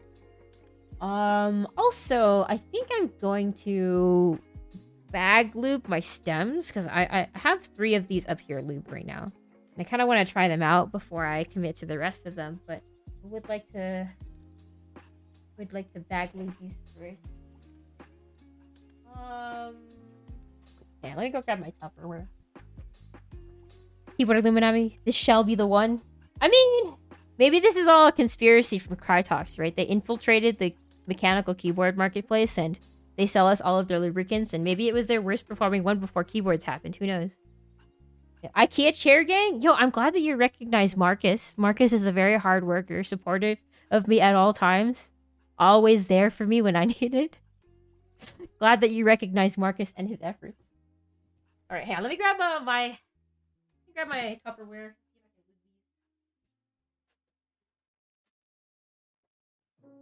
So when it comes to lubing springs, I don't do them by hand because that just takes too long. Put them into a little bag or a Tupperware with some oil and I shake them around. I've been sitting 13 hours on my Marcus for the past 2 weeks, finishing up my master's thesis. Oh, 13 hours a day? Yo, I'm glad Marcus is also supporting you with your master's thesis. I hope that goes well. I know that's quite a lot of work, so. Hippie laugh, Marcus needs an emote. It's Marcus with a K, thank you. But yes, Marcus does need an emote. Yeah, sometimes when we go away, just like the be right back screen is the little Marcus. I have a couple spaces for emotes. Oh, by the way, we have a new emote chat. Stray C3 keyboard. It's animated. It's awesome. But we do need more emotes. Maybe he can be a chair. Maybe the chair can be an emote. That sounds totally fine to me. Alright, should I use this? Yeah, so one advantage of bag lubing, I guess, is that all of the excess lubricant... I think that some people think that bag lubing is a little bit wasteful because you have, like, all the little droplets on the side. But if you use the same container over and over again, not very much gets wasted, I feel. I'm just gonna drop my springs in here. I don't want to coat these too much. We're gonna use a few drops of 105 grade 0. I also wonder, did we start with Crytox 205 and then we just kind of adopted the other Crytox oils as well? Like, I wonder how people came about to using 105 and stuff. Really weird. Weird history. Okay. I'm almost out of this one for ringer keys. For some context, chat, I've had this little vial, or maybe like, I want to say over a year now, and it's like almost done, but not quite.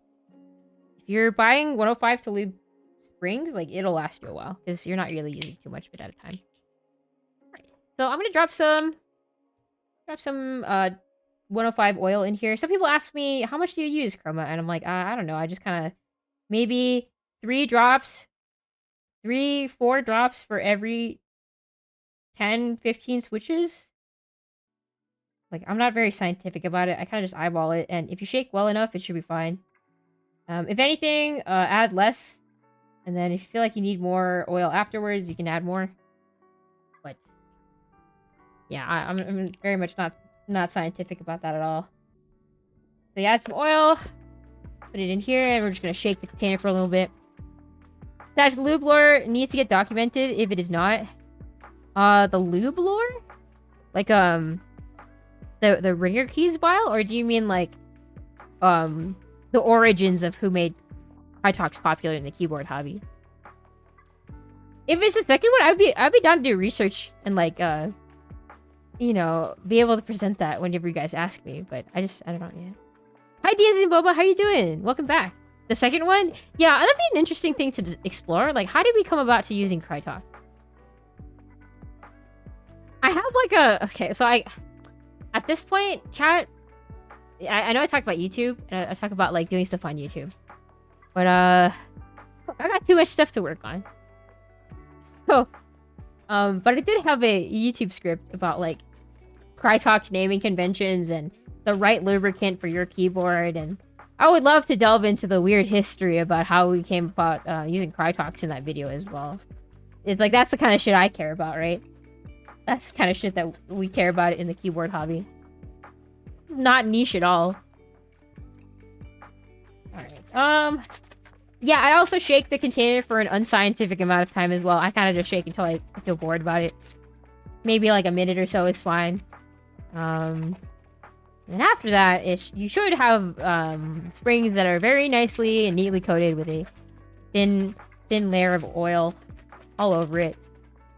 And you know, even if it's not like perfectly fine, I'm sure that all of the oil gets on all of the springs a little bit, and it does help with like spring crunchy sounds and stuff like that.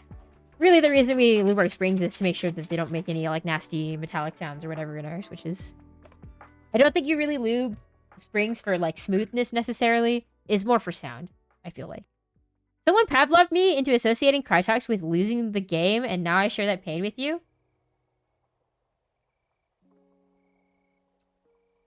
I'm trying to find out, like, what happened to you, man. Like, what did they do?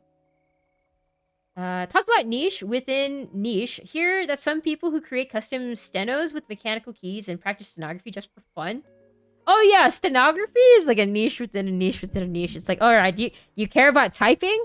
Here is like here's a system of typing that is very useful. That's known by like what, maybe a couple thousand people type that way for like their professions and stuff. And then you have like, oh, let's take that and like do it for fun. Stenography is like really trippy. And it's kind of awesome how there's like open stenography projects and stuff. But like when you think about it as a concept, it's like, oh yeah, people practice stenography for fun. And you're like, yeah, that totally makes sense. Yeah, like who wouldn't, right? Need a new username in this hobby? Yeah, I mean, you are in a niche. And I feel like that could get confusing. Let's leave my Morse code button thingy. Wait, what's that? The real quartz stenos are really expensive, so people have started creating custom PCBs for stenos. They can put mechs on them. You know, I've seen that you can even practice stenography with like your regular keyboard if you flip the keycaps upside down. Like, stenography is like a really weird rabbit hole of like, I think it's very interesting, but I don't know if I ever want to dedicate the time to learn stenography myself. It's more just like a... Yeah, that's interesting and tangentially keyboard related, I guess. Oh my god, imagine the person in the courtroom with box jades. I think that... Oh man. I feel like people would get mad at you if you had box jades in the courtroom. Like, that's one of those times to not meme about your keyboard. Wink2C, thank you so much for the follow. Hope you're having a wonderful Friday so far, and welcome to the stream. Welcome. All right, I'm lubing the two sides of my stem. Again, I don't really like to lube the legs. of my linear switches. I feel like when you lube the legs, it becomes very slippery feeling, which I don't particularly like, but I feel like I'm quite in the minority there. Like most people lube the legs on their linears. And then one tip for when you're trying to close the switch, chat, is you should press take maybe like a pencil or like your brush even. Press the stem all the way down and then close it. This way you avoid crushing the leaf.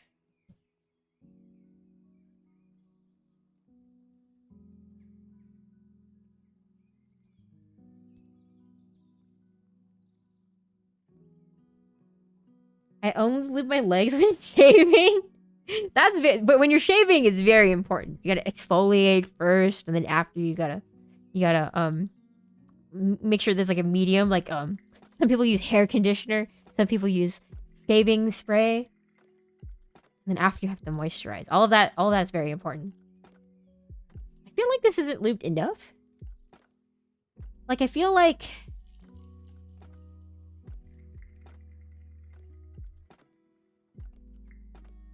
this isn't lubed enough. I feel like I need more on the stem or something. Like, it feels just like slightly more sluggish than stock without feeling smoother. Let me see if I can fix that. When I'm lubing my switches, I'm really using a very small amount of Krytox. If you want to add more lubricant, you guys can do that after, but it's good to play it safe. I use a 3-in-1 shampoo, conditioner, body wash, but my beard gets shampoo, conditioner, beard oil, and spray. Dude, I feel like some people, they can just have one shampoo for like their hair, body, ball sack, armpits, everything, and they're fine. But for me, I have to use like different products for different parts of my body. Otherwise, like my hair will feel oily, or like this too dry on my skin, or this or that. Like if you can use a 3-in-1 for anything, I'm very jealous. But I also think it's kind of funny how the beard gets, like, its own individualized care, apart from everything else.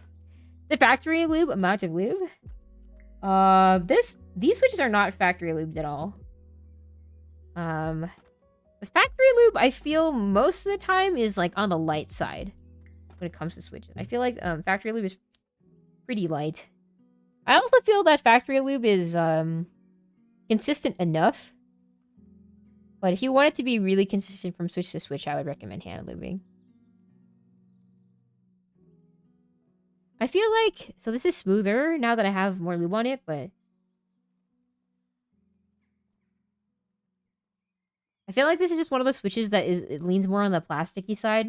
So it's not really going to have a satisfying thwack to it as I'm pressing it in my hand. But I guess this is smooth enough. Really more about how the switch feels. Because the way it sounds is like you can't really control that, but you can control how much lube you've added. I guess that's fine. I guess we'll keep that as our control for now. More beard products than regular shower stuff, but I do have a Thor Ragnarok look going on. Oh yeah, I said if you've got a lot of hair, a lot of beard, I mean, you know, maybe you gotta give that some special attention. You know, but only the beard though. The rest of the body doesn't matter.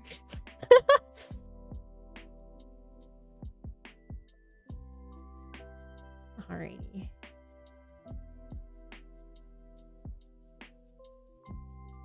Maybe I'll just be a little bit more aggressive with lubing my stem here. Or maybe I should just be more aggressive lubing the bottom housing. I feel that sometimes, if I'm not careful, I'll just add like too much lube everywhere. Over lube everything. There is such a thing as too much lubricant in your switches. It can end up feeling, instead of smooth and more silky, just like more sluggish.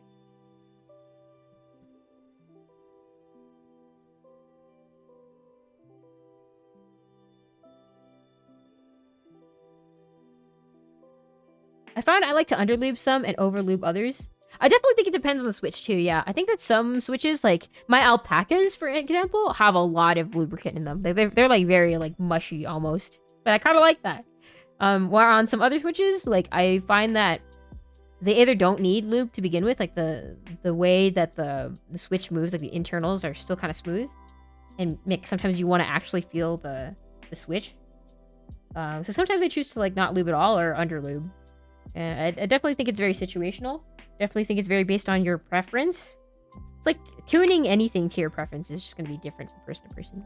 I like the Azure Dragon needs a little overlube because it's a little scratchy if underlube. NK Creams, I like underlube. Interesting. So I've only tried creams. I haven't tried Azure Dragons. With creams, I hate creams to begin with. I mean, I'm sorry, Tifu. But yeah, I don't really like creams to begin with. And I feel like those need to be broken in rather than lubed. That said, I think I'm just gonna put more lube on the bottom housings of this. I feel like maybe it's something about the material and the way that it rubs against each other in the housing. I just feel like it needs more. Oh, Kazmichi says, oh, I have a new invention idea concept that is live for 3D print fam.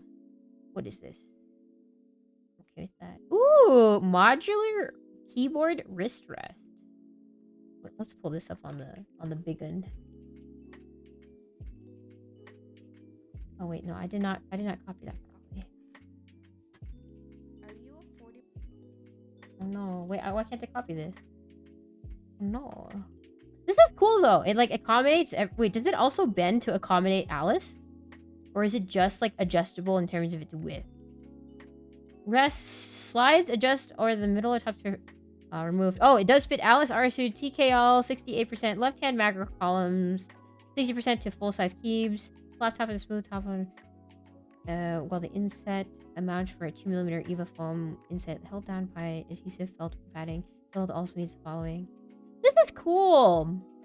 I like hesitated to buy a wrist rest because I have so many boards. And it's like if you have a small wrist rest for a 60%, it doesn't really fit on a TKL. And then if you have like an Alice wrist rest, like it's shaped weird, so you can't use it with anything else. And I really hesitate to purchase a wrist rest because of that. This solves all of my problems, dude. It really solves all my problems. Alex Odo said my creams sounded heavily before I broke them in, made me pog. Yo, that's a big compliment. When Alex freaking Odo says that your keyboard sounds fire, that's some top shelf right there.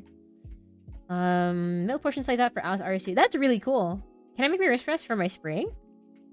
Wait, the spring is a RSU board? I forget.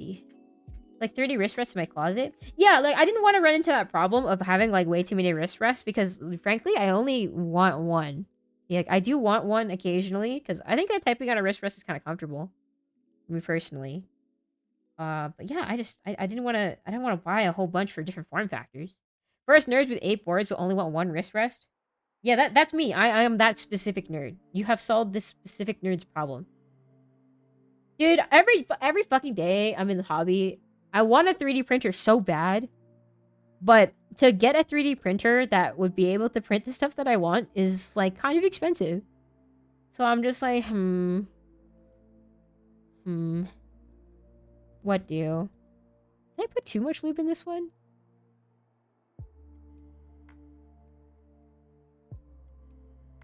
Oh, I think I put too much lube in this one.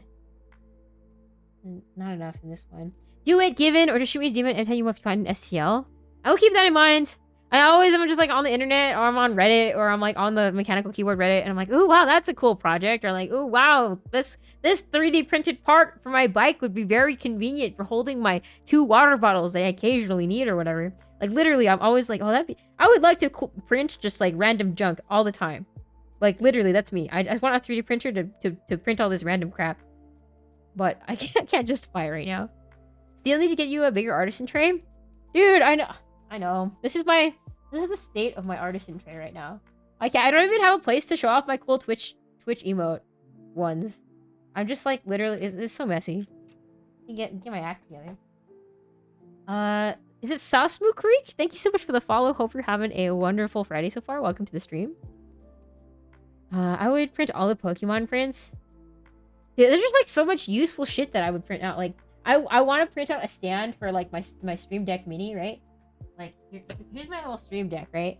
It's like you can't mount it underneath a desk because it'll be like weird, but you could 3D print it part so you could mount it underneath your desk. And like I don't want to have to buy it for $15 on Etsy, because every $15 on Etsy I spend on 3D printed parts, $15 I could spend towards buying an actual 3D printed board. Oh, I didn't mean to bring you guys over here. But yeah, it's just I would print random junk all the time. That's me. I like random shit. I want to have an artisan tray of just Rammies in the future. Half of my house is 3D printed. Dude, I feel like my house would end up the same if I had a 3D printer. I'd just be like, ooh, we can print this space for my little espresso thing. Or we can do this for this doorknob because it's annoying. Or like we can make colored light covers for our switches in the house. And like, you know, that'd be cool. I would do that like literally all the fucking time. But I can't. I don't even have the space for a 3D printer. Like I know that for 3D printed stuff is a little bit heat sensitive too. I just don't have like a stable place to put all that.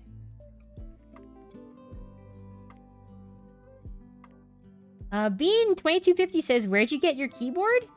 Oh, that's a great question. I actually built this board and I got all of the parts from kind of various places.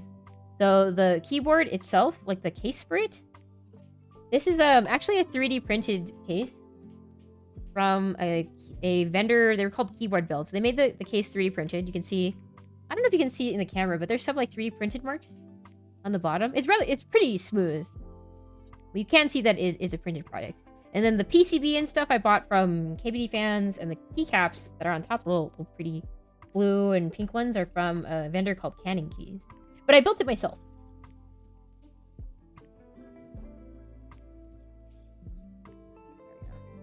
By the way, that wood wrist rest is in the photos. 3D printed, been experimenting more with sanding and staining wood filament. Wait, hang on.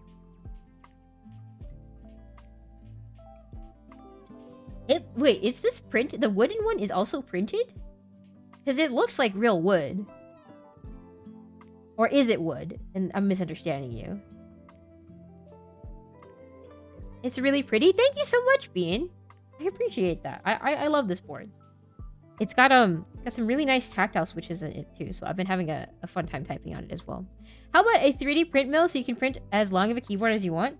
Yo, I love Sexy Cyborg, by the way. Shout out to her. I actually did think about the 3D print mill. Like, in terms of, like, okay. In terms of 3D printed stuff, I have considered, like, oh, which 3D printer is the best for my use case, right? Like, I have done a lot of digging. But in terms of, like, having the capital to actually buy one of those, I'm not there yet. But the 3D print mill would be kind of cool, because then you could print, like, super long keys. And that's actually kind of my main concern, is, like, if you want to print, like, a 75%, for example, right? Like, most print beds are pretty small, and you'd have to print it in multiple parts and then glue them together. Which is, like, less than ideal. Like, I would like to be able to print boards in one piece. But, like, the ability to do that comes at a cost, you know? Naomi is dope. Yo, I love her channel so much. I didn't find her through 3D printing. I found her through, like, during the pandemic, Razer made this, like, vacuum mask to make, like, a personal air filtration system, and I found her videos that way. But then I kind of, like, went through her backlog, and I'm like, oh my god, this person's amazing. And then I found... And then when I was exploring 3D printed stuff, I learned that she made the 3D print mill. So that's how I found out about all that. Courtney knows Naomi. She's deep in the tech YouTube. Dude, I love tech YouTube. I have been watching tech YouTube for, like, most of my life. Like, I know all the tech YouTubers. Okay, not all of them. That's an exaggeration, of course. But I'm really into it. Wait, these are really cool. She fucking butchered that Razer scam. Loved it. Yeah, it's amazing. I love her. That's raw and processed photo of the wood at the bottom. Oh, wow. Okay, hang on. So, like, it starts off looking... It does look like a 3D printed part. But then when you put, like, the finish on it, like, the wood texture comes out, right? Like, that's pretty crazy. Like, you see it? You kind of see it here. There's, like, the yellowish looking one. And then this is, like, actually looks like wood. That's crazy. Looks like wood. Sounds like plastic, though. Very interesting. Not as pretty as that KBD 75 tech. I would, if I had a 3D printer, I would not use it to build KBD 75s. Unless they're for other people. I don't know, I would just love to be able to, like... You have an idea for a cute build, and you have a hard time finding a keyboard in purple. well, let me just 3D print you a purple keyboard and let me build it for you, and that'd be awesome. Like, I would love to just do that. But I think just the 3D printer itself, to get one with a bed size large enough to do what I want, is pretty expensive. I think it would be worth the investment if I kind of went in on that idea, but it's not something I'm thinking about right now. I'm just gonna stick to building keybs. Maybe manufacturing and prototyping and 3D printing stuff can be in my future, but not now. I don't know. I would also just build a lot of 3D printed boards for myself. Just like get really crazy with all the colors. I think that's like kind of the main reason why I like it. It's because the flexibility of aesthetic. You can play around with a lot of different materials, a lot of different unconventional shapes and sizes for keyboards, and you know, it's pretty affordable as well. What about printing in pieces? People use 3D print pens or solder irons to fuse pieces together with small beds. Yeah, I know that people do that, but like, I feel like if I'm going to get into 3D printing, I would rather just buy a 3D printer of the bed size that I do want instead of starting out small and then upgrading later. Simply because, like, even just buying, like, a more entry-level 3D printer, like a Persia or, like, a Ender 3 or something, like, even that is still kind of cost-prohibitive to me right now. So, again, it's, like, not something I'm thinking about right now, but, you know, saving up in the future, if I ever do want to get into it, I'm kind of like, well, if I do get into it, I want to go all out on it, and that's kind of my logic. Also, hi, David. How's it going? Happy Friday. Right. So the order of operations here, by the way. I'm lubing the bottom part of the switch. And I put my spring in. And I grab a stem, and I lube the stem. And then after I'm done lubing the stem, I grab a top, and I just assemble the switch all together. Also, XX Magic Hunter XX, thank you so much for the follow. Hope you're having a wonderful Friday so far, and welcome to the stream. David says, it's alright, yourself? I'm glad your Friday is going alright so far. Mine is as well. Kind of just catching up on keyboard chores, frankly. Like, lubing switches, as we all know, is kind of a long process. And I have a lot of switches to catch up on. Nothing to it but to do it on this Friday. And, yeah, I'm feeling pretty good about that. How long have we been streaming? We've been streaming for like 2 hours and I have 4 switches lubed. Sounds about right. Sounds about right. I think I might do one batch and then like continue off stream chat. And by one batch, I mean kind of like one setup here.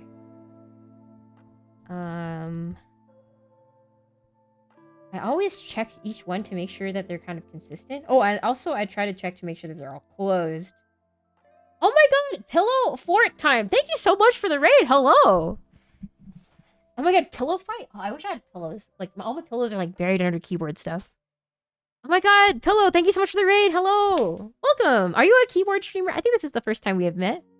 But hello. I hope your Friday has been going well so far, guys.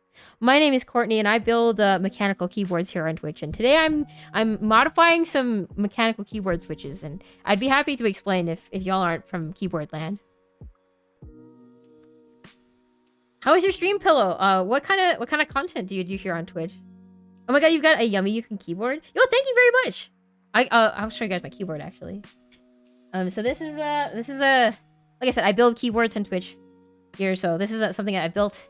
It is a 3D printed keyboard case. Actually, you might be able to see the markings at the bottom, but the case is 3D printed, and then the keycaps are PBT Noel by Canon Keys, and they're built with a switch called a Boba U4Ts. Pillow says, I'm mostly a variety game streamer. Oh, very nice. Very nice. I wish I could get away with playing games on Twitch. That was me a couple years ago. I used to stream Overwatch and stuff, but now I do keyboard and IRL stuff. So yeah, I hope you're winning today. And you're welcome, guys. Today I am just, yeah, so I'm lubricating some switches. Well, building a keyboard is a little bit similar to building a PC. You know, you have your set parts and stuff, and you tune it to your preference, right? So today I'm lubing these switches. They're disassembled at the moment, but they're called Tech-C Ice Candies, and they've got this translucent housing to them. So they look really cool. And I'm just adding some lubricant to them to make it so that they're really smooth. Is it Annie's Creative? I'm sorry if I butchered that, but 3D printed, what materials are they made out of? What was your print method? So, okay, unfortunately, I was just on this rant about how I want a 3D printer, but I don't have one. So this wasn't printed by me. It was printed by someone in our community named Keyboard Bill. And I think they use if I remember, they use like an FMD printer. But then beyond that, I don't really know very much of the specs of their creative process. Ian is creative. Oh, I see. Thank you for explaining that. Oh, also, Pillow 4-time. Thank you so much for the follows, guys. I hope you're all having a wonderful Friday. Welcome, welcome. Risk of Rain 2 stream when? Oh, yeah, I did play Risk of Rain 2 a little bit. I think that Risk of Rain 2 is a fun game. And the new DLC has been really fun. Maybe some other time we'll do variety, but I don't know. I feel like keyboards is weird enough. We can stay here. David says, can I send a link or do I need a permit? You can send a link, and I appreciate you asking first. Is it Galaxia the Alicorn? I hope I said that right. And I appreciate your support so much. Thanks for the follow. Long stream today? Oh, god damn it. Didn't I say today was going to be a short stream? This is what I said. So, lubing switches. So I'm doing this by hand. So what I'm doing right now is I have this lubricant. This lubricant is very specific. It's called GS2 lubricant. It's like a carbon grease-based lubricant. And I'm adding them to the inside of these here. So this is like the bottom part of your mechanical keyboard switch. And so I'm adding lubricant here because on the inside of a switch, there's like places where the plastic of the bottom housing and the plastic of the stem kind of rub together, right? So we're trying to eliminate like this scratchy feeling on the inside of the switch. And so that's why I'm kind of like adding a little bit of lubricant inside. And there are like particular places where I add lubricant. So maybe I can show you all the top-down camera and do this. Yeah, so zooming in here. These first four I've already done. So I'm on this one now. So I add a little bit of lubricant to the sides. Just like a little paint stroke on this side. A little stroke on this side as well. And then I don't know if you can see, but there's like a little bit of a pole on the inside. I also add a little bit of lubricant around the pole. So now this bottom housing is lubed. And so then my process after that is I grab a spring. So this spring is also lubricated. It's lubricated with like an oil-based lube because it's like more liquidy and it's easier to apply to springs. And then I take a stem. This stem is like where you put your keycaps on top. You can see a little plus sign there. So I take the stem and I lube the two sides of the stem. Some people also lube the front or like there's like little protruding legs of the stem. It's kind of hard to see because these switches are translucent. But yeah, some people choose to do that. It's really preference. I'm choosing not to because I think that it'll be too slippery if I do that. But yeah, so then I add the stem on top and then I take my top housing and I put the top housing over everything. I press the stem down and then I close the switch again. So I had to open all these switches and now we're kind of reassembling them after they've been lubed. And now you have a lubed switch. And then you repeat that like 90 times for your keyboard. And that's what we're doing today. Acer says, gonna go back to my Marcus and thesis. Have fun lubing. Thank you so much. Thank you for the follow. And I hope that you have good luck with your thesis. Also almost reminds me of those lipstick molds. I've seen those lipstick molds. They're like really satisfying. Like, because they create like the perfect like angled shape for the tip of the lipstick too. I can see that. It's way easier to see on a switch that isn't clear. Yeah, unfortunately, you know, we've got these switches. They're clear for like aesthetic purposes, right? They're not necessarily the best for demonstrating technique, but I hope you get the idea. You know, I'm pretty slow because, you know, as a streamer, you know, you're talking to chat and, you know, getting distracted by tangents and whatnot. So I've only lubed like 6 of them so far. A small keyboard like this requires like maybe 70 of them. Bigger keyboards, like the ones with, you know, the arrow keys and the navigation cluster, those are like 80. And then if you have a full-size board with like number pads and stuff, that can get up to like 110 switches. So lubing is kind of a tedious process, and I hope that anyone watching right now is kind of just enjoying coming along this journey with me, lubing my switches. I know it warms my heart when people tell me, like, Chroma, I saved my keyboard chores for your stream, so like they can lube switches with me. And yeah, that's really wholesome. But yeah, that's kind of, yeah, if you've come midstream, you're all caught up on what we're up to. Talking about keyboards, lubing keyboard switches, all that. Slow is fine for me. More time for me to watch while I change the plate on my Vega. Ooh, the I need a Vega. She's one of those boards that is good. Look no further than the Vega. Is it Chinoy? Thank you so much for the follow. Hope you're having a wonderful Friday so far, and welcome to the stream. Thank you so much for the new follows, guys. You guys are crazy. Like, I think maybe last week we had, like, we were at 4,500. I think we just broke 4,700. Like, I'm just like, holy shit. Thank you so much for the support. Y'all are crazy. Alrighty. Yeah, but just like as a general tip, this was something that Gaju taught me. He was like, yeah, press the stem down when you're closing it. So when you press the stem down as you're closing the switch, the likelihood that you're going to crush the leaf with the spring or with the stem is lessened. And yeah, it just makes it so the chances for damage is lower. It's a little bit annoying to have to do that because you have to hold your hand a specific way, but definitely think it's worth it. So when I'm looping switches too, I'm looking for like not only that like it feels smoother, but also that the switches kind of feel similar to one another. So I don't want this switch to feel like super lightly lubed while the next switch next to it is like super, like it maybe has a little bit too much, or maybe it's just like a little bit more. Like I kind of want it to go evenly across the board. And I'm not gonna be perfect, but I definitely can weed out like the obvious duds as I go through this. Anyone know any 65 boards without a blocker that's not the Tofu 65? 65% without a blocker that aren't the Tofu 65. That's kind of hard, because most 65% come with the little like 0.25 blocker. Now the Bakaneko also has a blocker, huh? Bakaneko 65 just got stocked. Constellation doesn't have a blocker, that's true. Yeah, that's tough, actually. Let's see. Mech group buys. That's really tough. Keyboards live. Ooh, even the KBD 67 Lite has a blocker.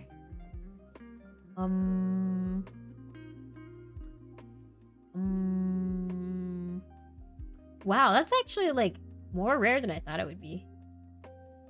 KP96? What is that? Or sorry, not KP96. KP69. Nice. Oh wait, that's the Piketty keyboard. Yeah, so I'm like familiar with Jack Piketty. He makes the Piketty macro pad, which is like one of the first group buys I ever joined. And I think that he's moving into like keyboards now. Yeah, this is nice if you... Well, what about this? Is this... It can come with like a spacer, but it's not a blocker. Oh wait, you can order it with or without a blocker? Let me see. Here's the case color, case style, case blocker. Yeah, you can order this without blockers. Confirm. But this is 3D printed. I don't know if that's kind of the realm you were looking for, because if you were considering the tofu, like this is kind of a side grade from the tofu. It's not really better than the tofu. It's just like a different option. So yeah. Frankly, the Tofu 65 is pretty solid. I actually I didn't realize how rare 65s without blockers were until like literally just now. If I think of another example, I'll definitely bring it up. But I guess most 65% have blockers. And like they don't need to have blockers. I think that's just kind of the style that 65s have come to be settled on. My friend saw the Rama M65A and thought the no blocker look was really nice, but then I couldn't think of anything else that wasn't tray mounted. Oh, Oh, I did miss your message. I'm so sorry about that. Want to give a gift to my friend, and she still brings happiness to my life and 4-leaf clover ever since luck and happiness. Decided on this. What do you think about it? Oh, that's really nice. I like crochet thing. Or is this crocheted or like embroidered? I forget what you call this kind of style. But I really like this. Like I like how you can do like pixel art on these. It's really nice. I think it's like very simple. It's something that you could just hang in your home. I think cross stitching is the word I'm looking for. But yeah, I think it's really nice. Like if you're looking for something that represents like luck, you know, it's very like universally understood, you know, and it's really nice, really simple. Yeah, the Rama M65A, is it because like I guess that keyboard's hard to get. Yeah, you know, I actually can't think of any other examples. I'm so sorry. Do I like blockers? Let me think. I guess on 65s, like, it's just kind of the standard now to have a blocker right next to the arrow keys. And I don't think it looks weird otherwise. It's just kind of become the standard. W. Grum says, I don't know who's asking about the tofu, but I just hopped onto the hobby recently and got my tofu 65 for my first board. I love it. It's heavy and sounds beautiful with a little bit of foam and Boba U4Ts. Yo, Boba U4T Club. Let's go. I have Boba U4Ts on my board right now. I like the tofu 65, actually. I remember, at the last keyboard meetup I went to, there's this one person, they're like a keyboard vendor, but they had never seen a tofu in person, ever. Like, they had never seen a tofu before. So, when they were at this meetup, you know, there were a couple of tofus there, and they're like, whoa, like, I'm so surprised at, like, the value you get for this tofu. Like, it's affordable, and, like, you know, I've just never seen one in person.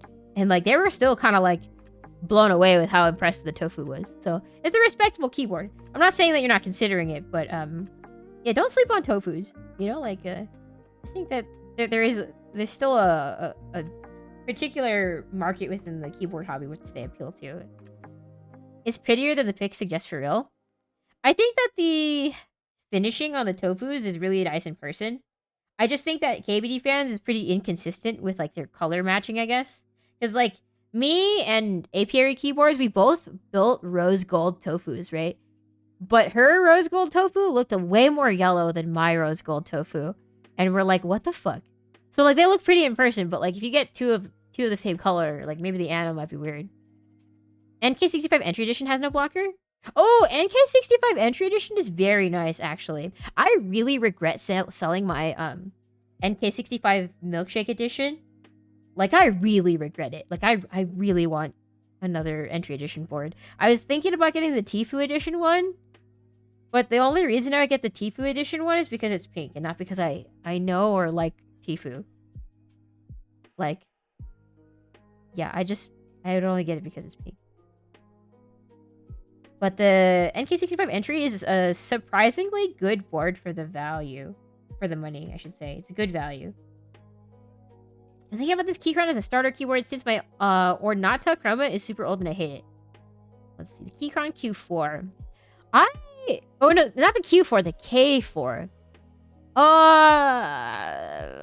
Okay, so in terms of like key crown keyboards, I think that the price is pretty good. Like for the K1, the K2, K3, K4. So this is like fun because it's like $70, right? But at the same time, I'm not exactly the biggest fan of the K series build quality. I'm not talking about the Q1, like the newer custom boards, but like their older stuff. I'm not exactly a big fan because even like their metal cases are just like plastic with metal borders. So I was just like not entirely satisfied with the build quality there. But that said, they do have layouts that are not easily found in stock. So particularly for the K4, I think that'd be a good idea if you're looking for like a compressed like 1800 layout. Waiting for the QK65. Dude, I haven't tried that board yet. Literally everyone's like hype about the QK keyboards, and I'm just like, bro, I don't know what's going on. I need to try this board soon. Someone in another chat said that they Milmaxed the DZ60 successfully. That's good. I wonder how they managed to do the like the parts I pointed out earlier. Like how do they manage to fit Milmax sockets into the smaller holes? Because that's the part where I would struggle. Tifu Edition, it'll increase your FPS and KDA. Oh, good, because I'm fucking silver and I need that. I would assume they skip parts in the bottom row. The colors of the Tifu are dope, but the branding on it ruins it. I don't know. It's the branding in the front of the keyboard, which bothers me less. Like, if it was, like, on the top, like, there was, like, a badge or something, then I'd be more bothered. But because it's in the front, like, I can kind of ignore it. But I understand the branding is kind of in your face. Maybe not for everyone. The pink, though, I mean, like, that's kind of it. That is the hot pink that I want. I was watching Marcia's stream of her opening a bunch of novelty stuff, and she opened the pink NK60 or NK. What's their TKL called? NK80? NK85? 87? Their TKL, the kind of Sakura pink one. It looks good, chat. In the renders, I was just like, is this pink not it? But then I saw it, and I'm like, okay, this pink is it. Is the branding painted on? I'm not sure what process they use for their, like, printing on their boards. I thought it was, like, some sort of, like, UV printed or whatever. I'm not sure. Hi, Wonton, how you doing? I think that anything is better than my current keyboard. I was thinking of building a 100%, but I'm cheap. Ooh, custom 100% is definitely something that we need more of. It's very hard to find an in-stock 100% kit. GMK Noel? It's not GMK Noel. No, we're a plebeian and we have the PBT version. But it is PBT Noel and it does look nice. Scrape the branding off. I think that it is like printed on top, so you could scrape it off if you really wanted to. I just don't know if you want to. PBT is so much better. I know you're absolutely right. PBT does. Okay, actually no. PBT sounds better most of the time to me. What? They're different. GMK overhyped, me waiting 8 months, group buy that I'm getting rid of them all. I mean, if you had them in hand, I don't think you'd say GMK was overhyped though. Like, it's just the fact that we're waiting that makes it suck. But I feel like if you had a GMK sets in hand, you'd be like, oh, GMK's awesome. Or at least that's how I feel about it. If I had my GMK sets in hand, I would not nearly be as harsh. I know that's like your whole point, but like still. I don't think GMK is overhyped. The quality is amazing. Still though, so I bought PBT Noel from someone here locally. And I'm very impressed with the quality. I just kind of wish, and maybe this is just on me for not having the right color white here. I think that the white keycaps on here are more like, they kind of look bluish. They're more on the cool toned side. And they clash a little bit with the brightness of the white keyboard here.